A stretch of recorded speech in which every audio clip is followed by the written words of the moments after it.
ഈ സൈജു അതിന്റെ ഇടയ്ക്ക് വേറൊരു അഭ്യാസം നടത്തിയെന്ന് പറഞ്ഞു. ഒരു സിനിമയ്ക്ക് സ്ക്രിപ്റ്റ് എഴുതാൻ പോയി എന്ന് പറഞ്ഞു. അതൊരു സംഭവം സംഭവിച്ചു. എന്തായാലും ഇനി ആ ഒരു ഏരിയയിലേക്ക് ഇല്ല, അതുകൊണ്ട് ആരും പേടിക്കേണ്ട ആവശ്യമില്ല. അല്ല, മാത്രമല്ല ബുക്കിംഗ് തുടരുന്നു പരസ്യപ്പെടുത്താമോ എന്ന് ചോദിച്ചു.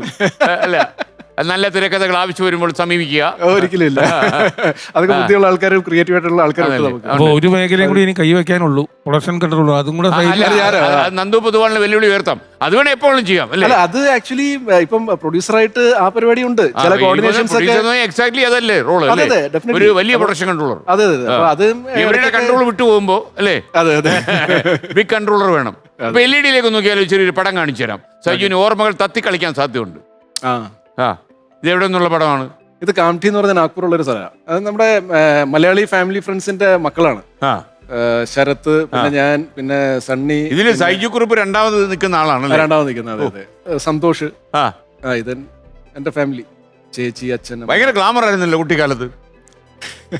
ഇപ്പൊ ഇല്ലെന്നാണോ നിങ്ങൾ പറയുന്നല്ലേ? അല്ലല്ല, അതാ ആ ഫോട്ടോയുടെ ഗുണാന്ന് തോന്നുന്നു. കാലങ്ങളായപ്പോഴത്തേക്കേ നമ്മള് കുറച്ച് കളർ അടിച്ചിട്ടുണ്ട്, കുറെ പുട്ടിയിടിയൊക്കെ ചെയ്തു. എന്തൊക്കെയോ ചെയ്തിട്ടുണ്ട്. ഞാൻ ഓൺലൈനിൽ പോസ്റ്റ് ചെയ്തപ്പോൾ എനിക്കൊന്ന് ആരും എന്തൊക്കെ ചെയ്തിട്ടുണ്ട്. ആണോ? അപ്പൊ അതുകൊണ്ടാണ് കുറച്ച് ഗ്ലാമർ ആയിട്ടിരിക്കുന്നത്. സയ്യു ഇങ്ങനെ ഈ മേക്കപ്പ് ഒക്കെ ഒരുപാട് ഉപയോഗിക്കുന്ന ആളാണോ? പുട്ടിയിട്ട് രാവിലെ ഇരിക്കുവോ അതോ? അല്ല, ഞാൻ കഴിവതും മേക്കപ്പ് ഒഴിവാക്കുന്ന ആളാണ്. അയ്യോ, അങ്ങനെ സീരിയസ്ലി. ഞാൻ ട്രിവാൻഡ്രം ലോഡ്ജ് ഞാൻ മേക്കപ്പ് ഉപയോഗിച്ചിരിക്കുന്ന പടങ്ങൾ വളരെ ചുരുക്കമാണ്. ഈ സ്കിൻ ടോൺ ഒക്കെ അങ്ങനെ തന്നെ നിലനിർത്താൻ താല്പര്യമുള്ള ഒരു സുമുഖനായ നടനാണ്.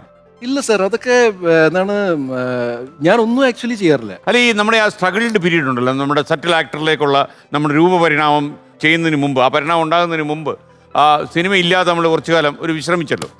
മനുഷ്യന് വിശ്രമം വേണ്ടേ, എന്നും ഇങ്ങനെ അഭിനയിച്ചു നടക്കാൻ പറ്റൂ. ആ 1.5 വർഷക്കാലം എന്തായിരുന്നു പരിപാടി? അന്നൊരു തമിഴ് സിനിമ കിട്ടി.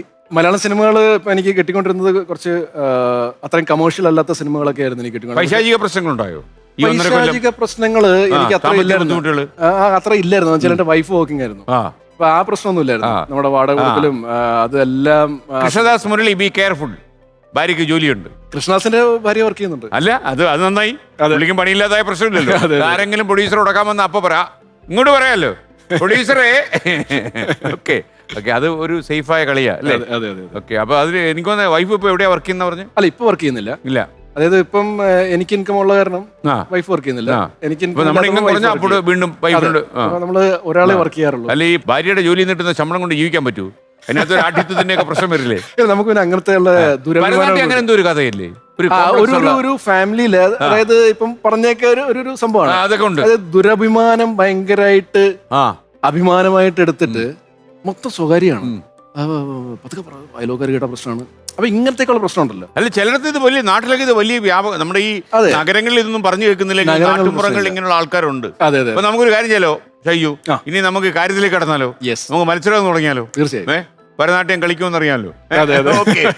നമുക്ക് നോക്കാം.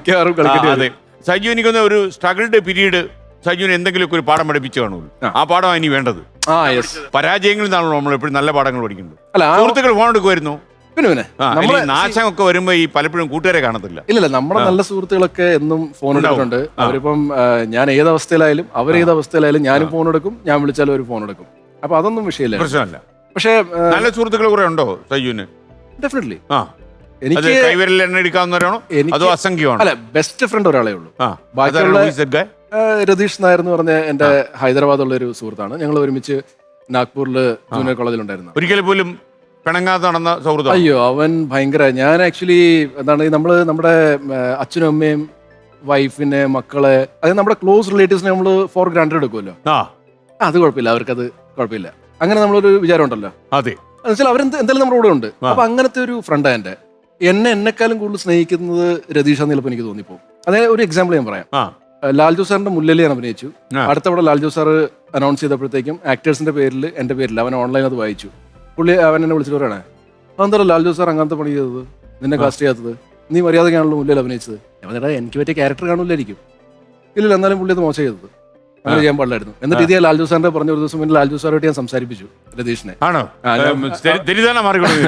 ലാൽജു സാർ പറഞ്ഞ് എന്താണ്, നിങ്ങൾ എന്നെ പറ്റി എന്തൊക്കെയോ പരിഭവം പറഞ്ഞത് കേട്ടല്ലോ, എന്താണ് പ്രശ്നം എന്നൊക്കെ പറഞ്ഞിട്ട് പുള്ളി സംസാരിച്ചു. ഓക്കെ, അങ്ങനെ ഒരു സുഹൃത്ത് ഉണ്ടാകുന്നത് നല്ലതാണ്. കാര്യം നമ്മുടെ മേൽവിലാസം ഒന്നും അറിയാതെ.